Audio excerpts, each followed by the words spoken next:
Hey guys, welcome back to Misc Monday, and today we're playing Glob Quest, which is a game jam project by the streamer that I really do enjoy watching.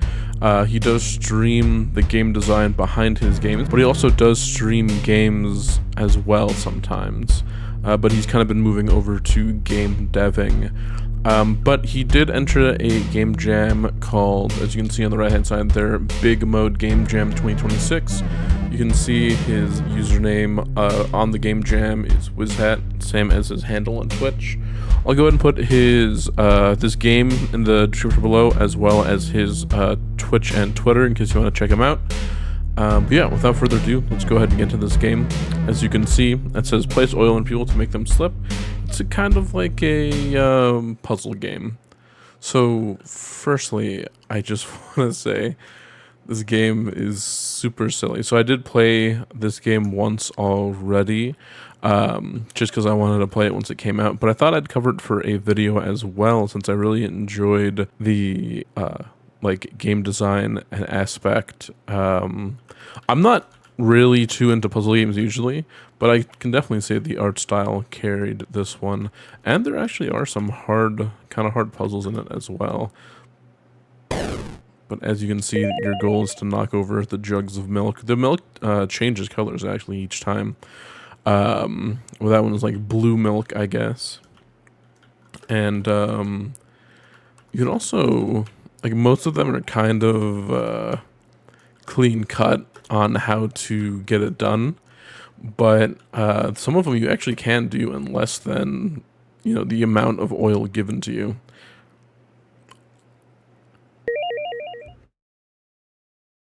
I also really enjoy the little whiz beer signs that he has put around. He even has, it looks like whiz beer in the coolers here.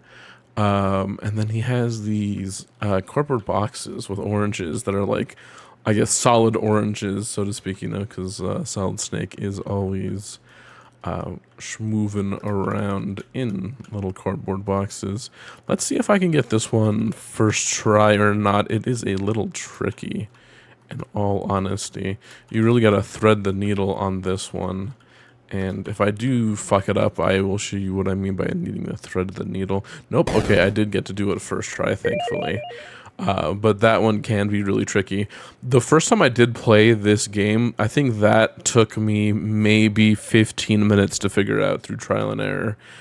But okay, this one is kind of like a Mario Kart course almost, where you kind of, you know, gotta hit that drift, but only, you know, with this kind of creepy guy. Nice little wind effect on his jacket. It does look like he's the kind of guy who would flash you, though. I mean, he's wearing a trench coat, a fedora, and socks. You really can't tell if he's wearing underwear or not. The only thing saving us from any kind of inappropriate imagery, it really is the drafty AC in here blowing the trench coat over his fucking genitals. But this I was talking about before, his little whiz beer over here. This is a really cool addition. I like how on other maps when you hit it, it kind of like flies away into the distance. Yeah, there's this little dude, I guess you can say in chibi form, his little streamer avatar. But this one may take me a few tries, because I have been able to get this one in 3. You hit R to restart, but I have been able to get this one in 3 oil slicks. But it's honestly kind of hard. It might be recommended to make use of all of your... Yeah, there you go, he explodes. It might be recommended to make use of all of your oil slicks to, you know, get a proper job done.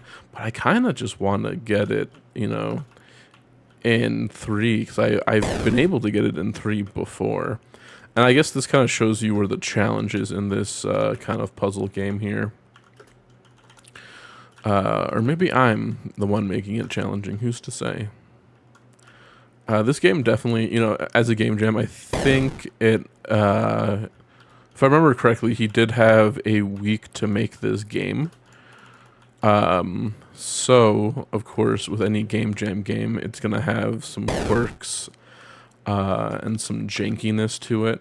But I think that, you know, is to be expected with these types of games. I'm going to see if I can try to get it a little, finagle it a little bit here. No. Okay. So because yeah, I've been able to get this one in 3. Maybe for the sake of the video, I should try to just get it in the amount you're supposed to be using here. Where I don't actually think I ever, you just gotta put it right here before he explodes, and then you could put one here, then put one here, and then finally put one here. Like, you could do it using all of the oil, but I almost want to make myself... Oh, okay. I kind of fucked that one up a little bit. I almost feel like doing it in 3 might be easier than trying to finagle with all of them being used. See? Just like that.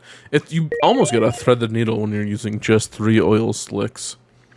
And then this one, he wanted to make something where, it's kind of like a puzzle, I guess. And I think you can change you can change the direction on all of these.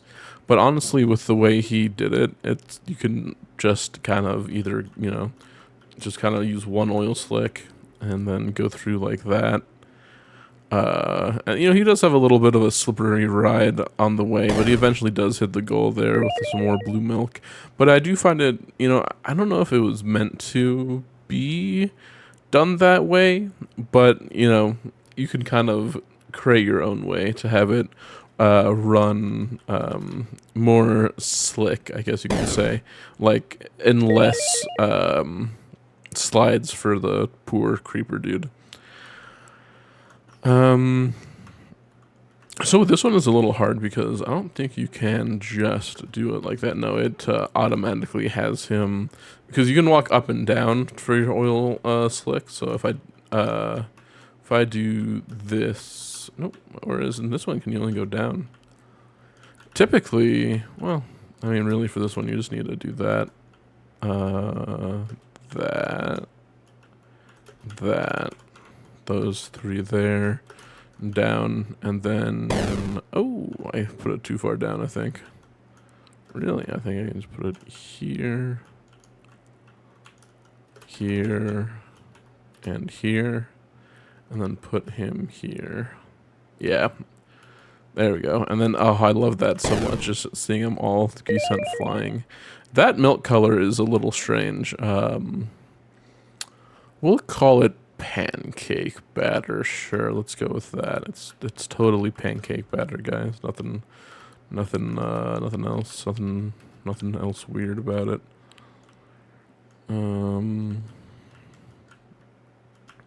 Then, just because I do want to see this get sent flying, we can hit it down here, hit it with one more right there, and then hit him going up. Believe this should work. No, it didn't work. I put it too far to the left. Okay, but it's alright. Here. There. Well, actually, I think it's, yeah. Well, I wonder if you can just ignore this, actually.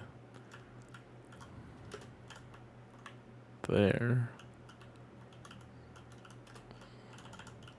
Have a little speed boost here.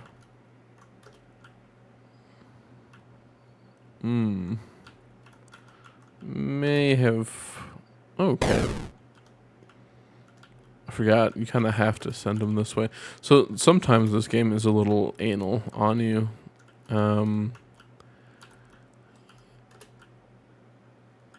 Which is good and bad, really. Ooh, okay, he barely made the slide there. There we go. I hit the goal. And that was all 8 levels. I kind of ran through that. But let's go ahead and go over to the final thoughts, just to talk about, this game in general. So today's final thoughts are a little different. I wanted to go into each level and kind of point out what I thought was cool and what could be worked on for this game to make it a better game. So first of all, in this first level, you do see this kind of, I believe it is a Wendigo, and I think in the lore, her name is Wendy. So this is the Wendigo waifu cashier. You can see we're buying a little bell, which was drawn by one of his viewers, like a little dog bell, and it costs $5. I actually didn't notice that detail when I first ran through this game, but that little bell costs $5. Um, and then, like I pointed out, these boxers are cool. It's like because he did do a year of Metal Gear, so he's a real big fan of the Metal Gear series. So he did a little Solid Snake orange for the cardboard boxes, since that is kind of like iconic in the series. So here, I kind of wish there was a little bit more versatility. Like you could kind of like a place it down, but choose which direction it would slide in first. I have seen other people who play this game who said you can actually kind of, yeah, you can do this. You can, if you spam it, you can control it. And I know that this was not meant to be how. I know this was not meant for how this was to work. I think it was supposed to be one set kind of direction for when you initially place it. But it is tied to being allowed to change the direction. So I feel like it would be a lot better if when you place it down, it doesn't instantly place it and you can choose which direction you would like it to go, just so that way there's multiple ways you can beat the puzzle, where you can have it be sent down this way, for example, without having to pull off this like sick trick. But maybe it can be left in the game as a sense of like gamer skill, I guess, so to speak. So also, like I said, this was for a game jam. They did only have a week to do this. He is also a solo dev, but a lot, it was crunch time, I'm pretty sure, for him. But a lot of the levels are kind of like filler, I guess you could say. Like this one is like pretty straightforward and simple. And then for this level, the reason it's so hard is because you really need to thread the needle. You need to use every bit of resource and thread the needle. That could be due to, quote unquote gamer skill.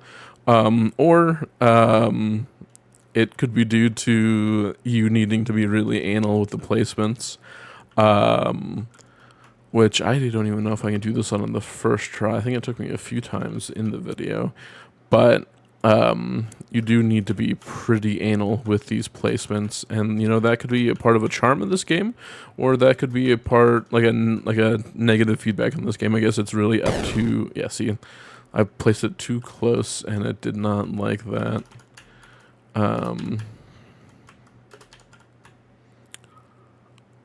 So I guess this feedback is take it how you will. Either this could be a part of the puzzle game's difficulty, it being as anal as it is, or it could be a critique where you can go ahead and fix that so that it's a little more kind of directed the way he will slide. But yeah, with that, I do think, I do want to say, of course, the game design in this game is pretty, it's pretty funny. I mean, it's, this is supposed to be the first map is Wismart. We have the typical classic white tile floors. We got the drink coolers back here. Apparently this might be, Wismart might be a liquor store. It only sells Whiz beer. I don't think I've seen any other drink, but, we have the snack aisles, of course. It kind of looks like the mix of a grocery store and a convenience store almost. Yeah, but I do like the attention to detail. There's like a little water spill under the cooler here. He did add the glass kind of texture, so it's like a water or, well, like a fridge cooler. Of course, he did add the little addition. It's almost like the little dog bell that one of his viewers did, is like an Easter egg in each level to find. But yeah, I definitely think that this game has a lot of potential. I'm excited to see, because here, let me reset the game. when you're in the world map, you don't have to go in here, you can kind of go and explore a little bit. And coming soon, we have Henry's Hardware, and then this is another little place he's working on. It looks like a mechanic's garage maybe, and might be even more, because it doesn't end there. It has like a way you can go down. But I'm excited to see what he will do with Henry's Hardware. It looks a little haunted. And I also just realized there's like a little gnome in the forest watching you from afar. I wonder if there at some point it can be like a secret sequence where you unlock the gnome level or something like that. But yeah, I give this game a good 8 out of 10. It has its jankiness, but for a first-time game, I think he did really well. He has a super unique art style, one that I've not really seen before. Some of the other people who played the game jam kind of compared it to Smiling Friends, which I could see, in all honesty. But yeah, if you guys want to check out this game, I'll leave a link for it down below, like I said in the beginning of the video. If you guys did enjoy, please make sure to like, favorite, share, and subscribe for more. Leave any comments down below, tell me what you think of either this game, any suggestions you have for Misc Monday. And yeah, peace out everyone, I'll see you guys again tomorrow for some Tarkov Tuesday.